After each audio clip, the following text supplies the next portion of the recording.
Yo, what's good, everybody? It's your boy Steph from the Hot Moon Podcast. So we got to talk about the Boston Celtics losing again to the Atlanta Hawks, man. Look, it's just a regular season game. I understand that. But is this signs of things to come for Boston come postseason? Now, they are the best team in the NBA overall, right? I mean, they're 57-16.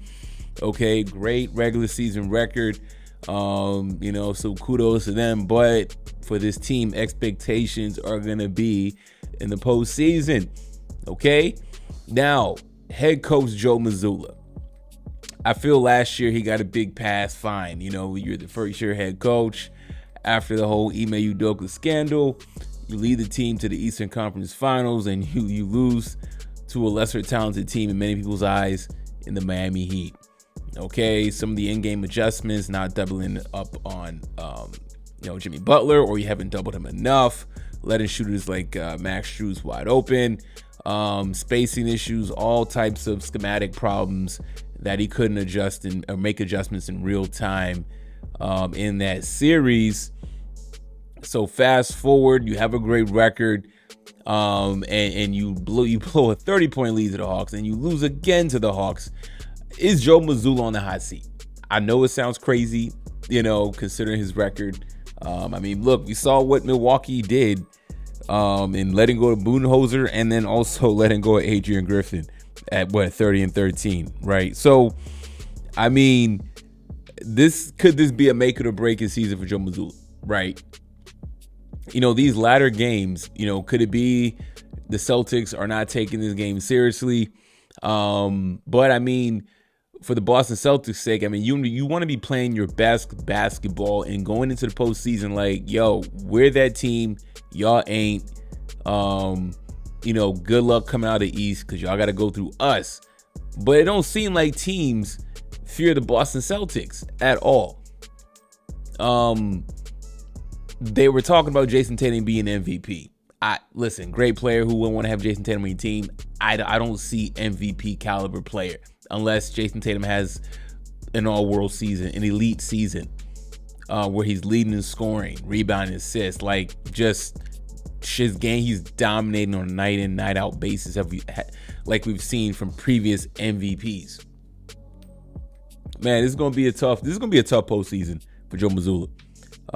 Anything short of reaching the NBA Finals, Boston Celtics need to seriously consider a different head coach.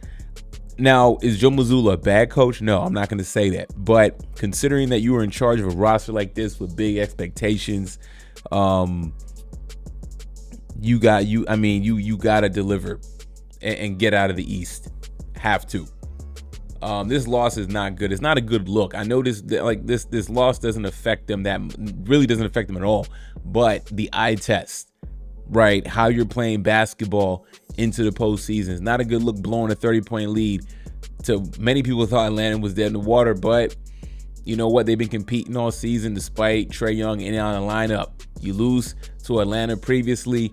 Okay, right that wrong. Go out there and beat the brakes off them boys, and they couldn't do that. Right. Oh boy, Joe Mazzulla got his work cut out for him, man. Boston, they have been dying for a championship or at least getting back to the NBA Finals. They got there 2 years ago. They have a great opportunity to do it now. The East is wide open, but it's wide open because it includes the Boston Celtics. Boston Celtics got to be on alert heading into this postseason. Got to be. Joe Mazzulla, in these press conferences, he always sounds like the smartest man in the room, or come across as trying to sound like the smartest man in the room. And he is intelligent, but all those smarts gotta translate into coming out of the East and getting to the NBA Finals, man. So I know everybody's gonna be looking at Doc Rivers, rightfully so, but do not forget about Joe Mazzulla and the massive expectations that he has going forward as we enter this postseason coming soon. Anyways, let me know your thoughts about all this. Thanks for watching. Please like, subscribe. I'm out.